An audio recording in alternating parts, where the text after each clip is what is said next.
Hello everybody, thank you for joining me today for another Twilight Zone video in my Twilight Zone ranking series where I rank every episode of the original Twilight Zone from my least favorite to my favorite. Today I'm going to be talking about number 123 on the list, Night Call, written by Richard Matheson and directed by Jacques Tourneur. This is a season 5 episode, and as always there will be episode spoilers. So, Night Call, I realize this is considered an all-time classic episode of the Twilight Zone by many fans. I realize this is a top 20 episode for a lot of people. And there are a lot of things to like about Night Call. Unfortunately, this episode probably has my least favorite ending in all of Twilight Zone, and it really pushes the episode down for me. It's kind of like when you watch a movie that you really like or you even love, and then you just can't stand the ending at all, and it kind of ruins it for you. So while I acknowledge this isn't an episode of Twilight Zone that belongs, on the bottom, I don't think it's very good either, basically because of the ending. So the main plot of this one is a disabled elderly woman starts to get mysterious phone calls, and as the episode progresses, she has to figure out who it is and why they are calling her.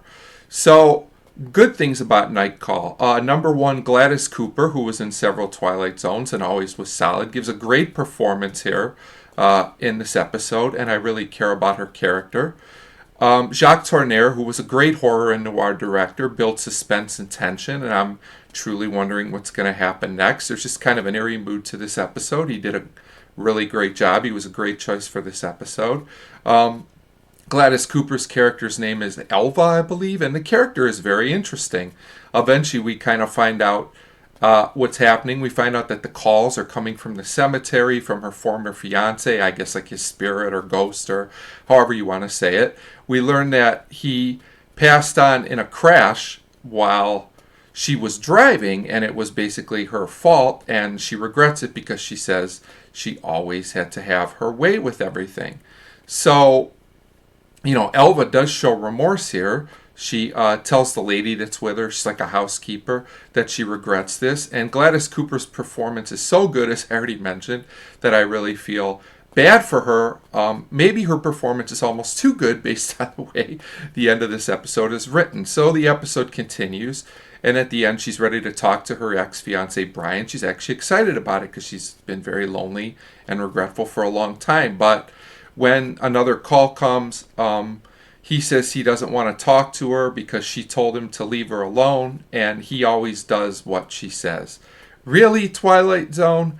Now, I don't mind a dark ending. Some of my favorite Twilight Zones, as we'll see later, don't all have happy endings. But this just seems unnecessarily cruel to Elva because she does show remorse. Plus, she has no way of knowing who was calling her. So this is one of those episodes we get once in a while in the Twilight Zone with the weird Twilight Zone logic where you're just supposed to trust a person, or in this case a voice, just for no reason at all. It really doesn't make a lot of sense. Also, I thought the actual voice on the phone was too corny and not really creepy like it was intended. For how disturbing and creepy the episode was, the voice of Brian didn't really work for me.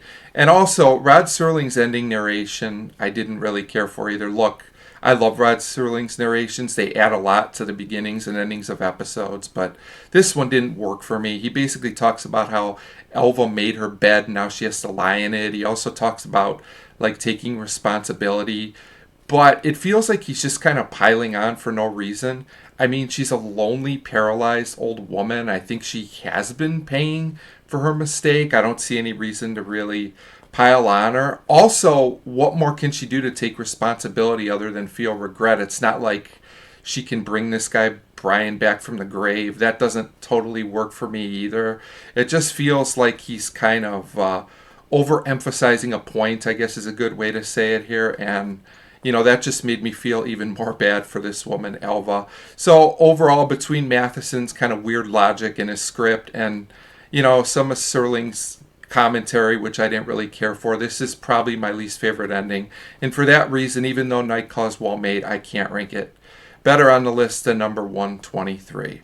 So that's my thoughts on Night Call. Please feel free to leave me a comment. I would love to hear some comments on this one, as I know it's a favorite of a lot of fans in the Twilight Zone community, even though it didn't totally work for me. And as always, thanks very much for watching.